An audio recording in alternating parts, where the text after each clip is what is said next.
Hello बच्चों, आज हम इकोनॉमिक्स 11th क्लास का 5th लेसन स्टार्ट कर रहे हैं।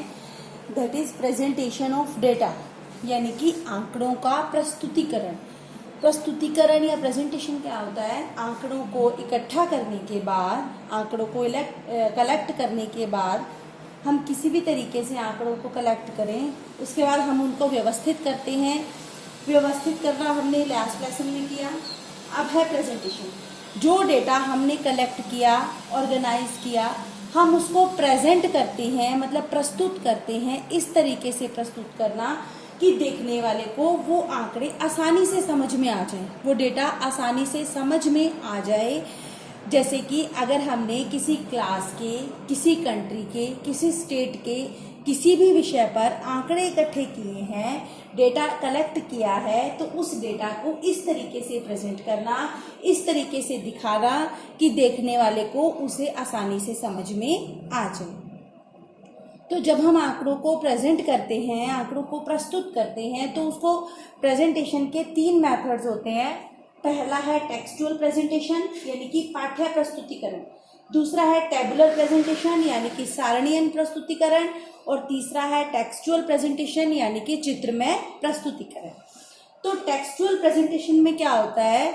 पाठ्य प्रस्तुतिकरण, मतलब जिस तरीके से पाठ लिखा होता है, पैराग्राफ लिखा होता है, उसी तरीके से हम लिख कर आंकड़ों को प्रस्तुत करते हैं, आंकड़ों को प्रेजेंट करते हैं, डेटा को प्रेजेंट करते हैं।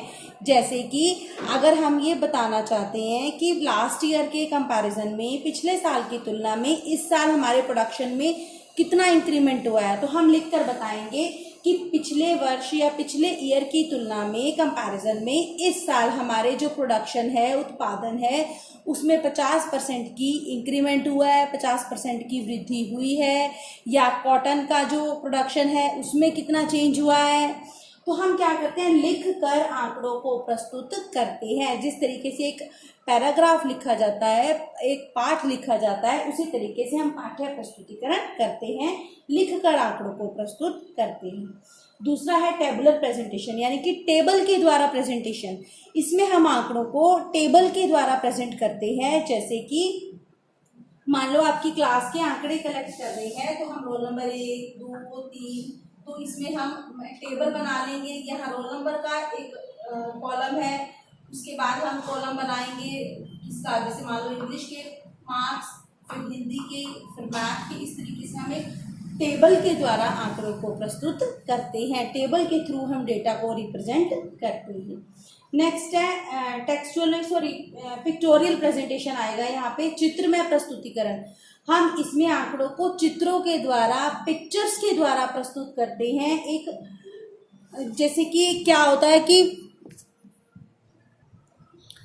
आपने मैथ में देखा होगा या किसी भी चीज में देखा होगा, इस तरीके से पाई चार्ट्स बने होते हैं, जिसमें ये दिखाया जाता है इस तरीके से, ये राइस का प्रोडक्शन है, ये व्हीट का प्रोडक्शन है, ये कॉटन का प्रोडक्शन है। तो किसी पाई चार्ट, किसी भी चित्र के द्वारा, कोई भी ऐसे आलेख होते हैं, ये देखा होगा आपने बार चार्ट्स। तो इसमें हम चित्रों के द्वारा, पिक्चर्स के थ्रू अपने डेटा को रिप्रेजेंट करते हैं। तो टेक्सचुअल में लिखकर हम अपने डेटा को बताते हैं, टेबुलर में टेबल बनाकर, और पिक्टोरियल में पिक्चर्स के द्वारा, तस्वीरों के द्वारा, चित्रों के द्वारा हम अपने डेटा को प्रस्तुत करते हैं। तो आज इस वीडियो में हम सिर्फ टेक्सचुअल रिप्रेजेंटेशन करेंगे। तो टेक्सचुअल रिप्रेजेंटेशन, इसमें हम टेक्स्ट यानी कि शब्दों के द्वारा लिखकर अपने जो डेटा है उसको प्रेजेंट करते हैं, अपने आंकड़ों को प्रस्तुत करते हैं। जैसे कि अगर हम ये बोलते हैं कि हम 2018 की तुलना में 2020 में हमारे उत्पादन में 5% की कमी हुई है या 10% की वृद्धि हुई है, तो ये क्या है? हमारा टेक्सचुअल प्रेजेंटेशन। तो इसके मेरिट्स यानी कि गुण क्या हैं? सबसे पहला है इजी मेथड। जो ये टेक्सचुअल प्रेजेंटेशन है, ये एक इजी मेथड है। हम आसानी से आंकड़ों को लिखकर बता सकते हैं कि उनमें कितना चेंज आया है। Next is suitable for small data. अगर हमारे आंकड़े कम हैं, डेटा कम संख्या में है, कम नंबर्स में है, तो हम आसानी से इस मेथड को इस्तेमाल कर सकते हैं। नेक्स्ट है डीमेरिट्स यानी कि अवगुण। अवगुण क्या है, इसके डीमेरिट्स क्या है? One has to read the whole. अब इसमें तो हम समझ सकते हैं, जैसे कि यहाँ पे लिखा है 2010, 2011, 2012, तो हम देख कर ही बता सकते हैं 2011 में प्रोडक्शन सबसे अधिक है। लेकिन इसमें क्या होता है कि अगर शब्दों में लिखा है तो उसको समझने के लिए हमें पूरे डेटा को अच्छे से पढ़ना होता है।